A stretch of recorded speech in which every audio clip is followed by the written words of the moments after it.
Hi hello ನಮಸ್ಕಾರ ಸ್ನೇಹಿತರೆ, ನಾನು ನಿಮ್ಮ ಪ್ರೀತಿಯ ಶ್ರೀಕಾಂತ್.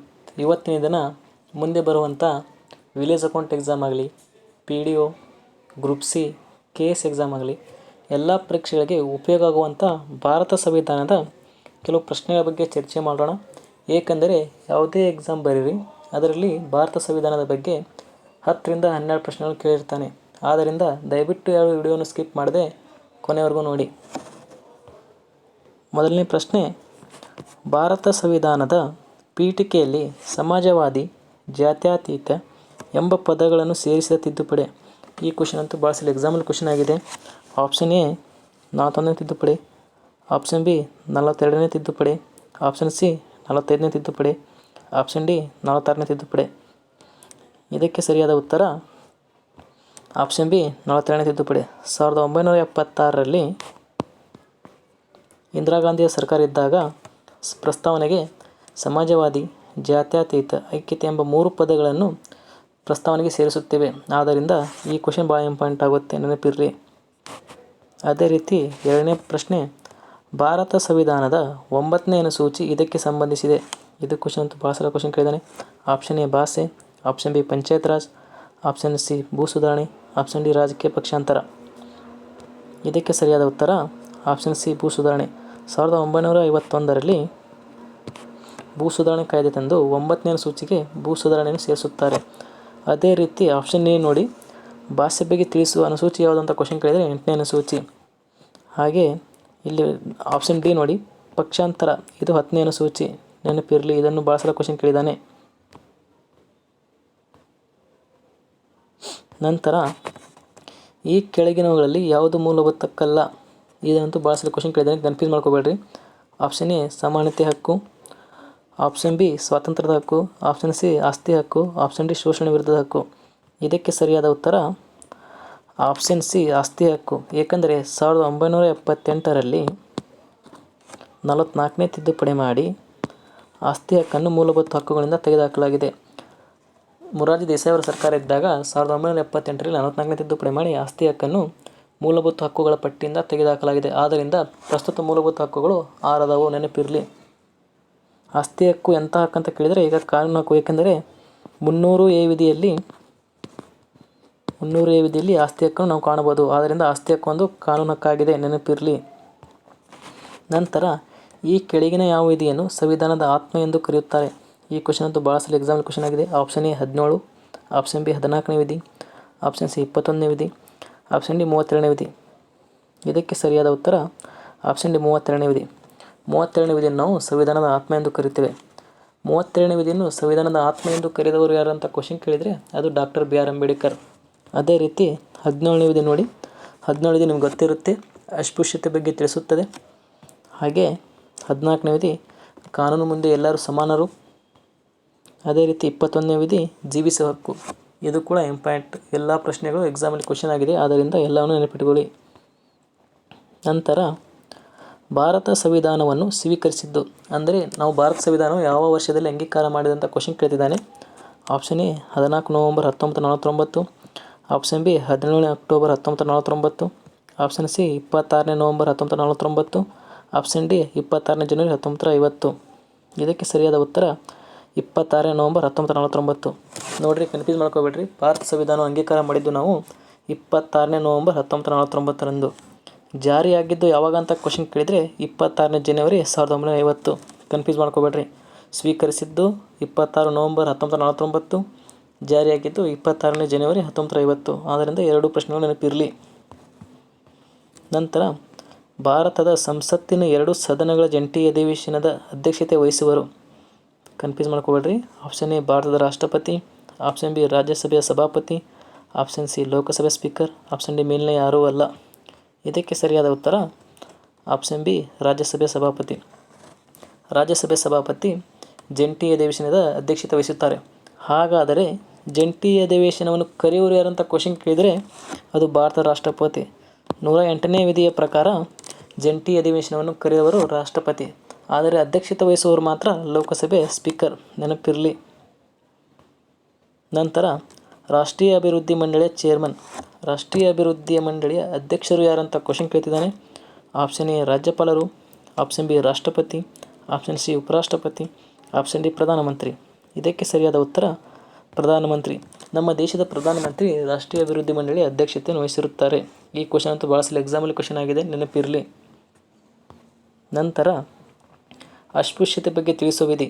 ಇದನ್ನಂತೂ ಎಲ್ಲ ಎಕ್ಸಾಮಲ್ಲಿ ಕ್ವಶನ್ ಇಲ್ಲದೆ ಕ್ವಶನ್ ಪೇಪರೇ ಇರೋದಿಲ್ಲ. ಭಾಳ ಸಲ ಎಕ್ಸಾಮಲ್ಲಿ ಕ್ವಶನ್ ಕೇಳಿದ್ದಾನೆ. PC, PSI, FD, SD, group C, KS ಎಕ್ಸಾಮಲ್ಲಿ ಕ್ವಶನ್ ಆಗಿದೆ. Option A 17, option B 18, option C 19, option D 32.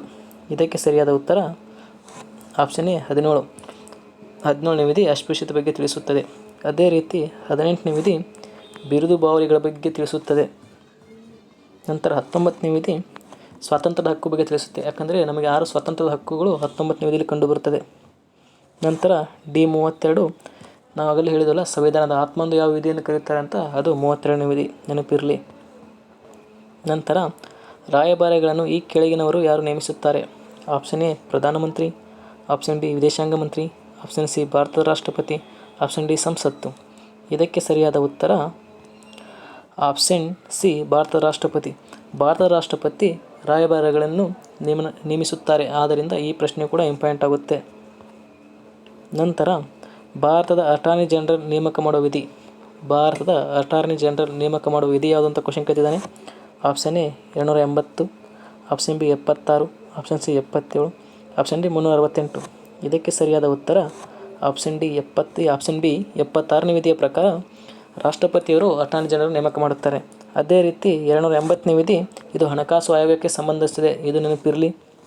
ಅದೇ ರೀತಿ 368ನೇ ವಿಧಿ ಸಂವಿಧಾನದ ತಿದ್ದುಪಡಿ 20ನೇ ಭಾಗದಲ್ಲಿ ಕಂಡುಬರುತ್ತದೆ, ಇದು ಕೂಡ ನೆನಪಿರಲಿ. ಸಂವಿಧಾನ ತಿದ್ದುಪಡಿಗೆ ಸಂಬಂಧಿಸಿದ ವಿಧಿ ಯಾವುದು ಅಂತ ಕೇಳಿದರೆ 368. ನಂತರ ಮತದಾನದ ವಯಸ್ಸು 21ರಿಂದ 18ಕ್ಕೆ ಇಳಿಸಿದ 61ನೇ ತಿದ್ದುಪಡಿ ಅಂಗೀಕೃತವಾದ ವರ್ಷ. ನೋಡ್ರಿ, ಇಲ್ಲಿ ಯಾವ ತಿದ್ದುಪಡಿ ಅಂತ ನೆನಪಿರಲಿ, ಯಾವ ವರ್ಷ ಅಂತ ನೆನಪಿರಲಿ. Option A 1989, option B 1998, option C 2000, option D 1992. ಇದಕ್ಕೆ ಸರಿಯಾದ ಉತ್ತರ ಆಪ್ಷನ್ ಎ 1989ರಲ್ಲಿ 61ನೇ ತಿದ್ದುಪಡಿ ಮಾಡಿ ಮತದಾನದ ವಯಸ್ಸನ್ನು 21ರಿಂದ 18ಕ್ಕೆ ಇಳಿಸಲಾಗುತ್ತದೆ. ಇದು ಕ್ವಶನ್ ಆಗಿದೆ, ಭಾಳ ಸಲ ಎಕ್ಸಾಮಲ್ಲಿ ನೆನಪಿರಲಿ. ನಂತರ ಯೋಜನಾ ಆಯೋಗದ ಅಧ್ಯಕ್ಷರು ನೆನಪಿರಲಿ, ಕನ್ಫ್ಯೂಸ್ ಮಾಡ್ಕೋಬೇಡ್ರಿ. ಆಪ್ಷನ್ ಎ ಹಣಕಾಸು ಸಚಿವರು, ಹಣಕಾಸು ಕಾರ್ಯದರ್ಶಿ, ಆಪ್ಷನ್ ಸಿ ಪ್ರಧಾನಮಂತ್ರಿಗಳು, ಆಪ್ಷನ್ ಡಿ ರಾಷ್ಟ್ರಪತಿ. ಇದಕ್ಕೆ ಸರಿಯಾದ ಉತ್ತರ ಭಾರತ ಪ್ರಧಾನಮಂತ್ರಿಗಳು. ಯೋಜನಾ ಆಯೋಗ ಆಗಲಿ ನೀತಿ ಆಯೋಗ ಆಗಲಿ ಅದರ ಅಧ್ಯಕ್ಷ ಯಾರು ಇರ್ತಾರೆ ಅಂದರೆ ಪ್ರಸ್ತುತ ಯಾರು ಭಾರತದ ಪ್ರಧಾನಮಂತ್ರಿ ಇರ್ತಾರೆ ಅವರು ಇರ್ತಾರೆ, ನೆನಪಿರಲಿ. ಯೋಜನಾ ಆಯೋಗದ ಮೊದಲ ಅಧ್ಯಕ್ಷರು ಅಂತ ಕ್ವಶನ್ ಕೇಳಿದರೆ ಅದು ಜವಾಹರ್ಲಾಲ್ ನೆಹರು, ಇದು ಕೂಡ ನೆನಪಿರಲಿ. ಯಾಕಂದರೆ ಎಕ್ಸಾಮಲ್ಲಿ ಕ್ವಶನ್ ಆಗಿದೆ. ಪ್ರಸ್ತುತ ನೀತಿ ಆಯೋಗದ ಅಧ್ಯಕ್ಷರು ಅಂತ ಕ್ವಶನ್ ಕೇಳಿದರೆ ಅದು ನಮ್ಮ ನರೇಂದ್ರ ಮೋದಿಜಿ, ಅದು ನೆನಪಿರಲಿ.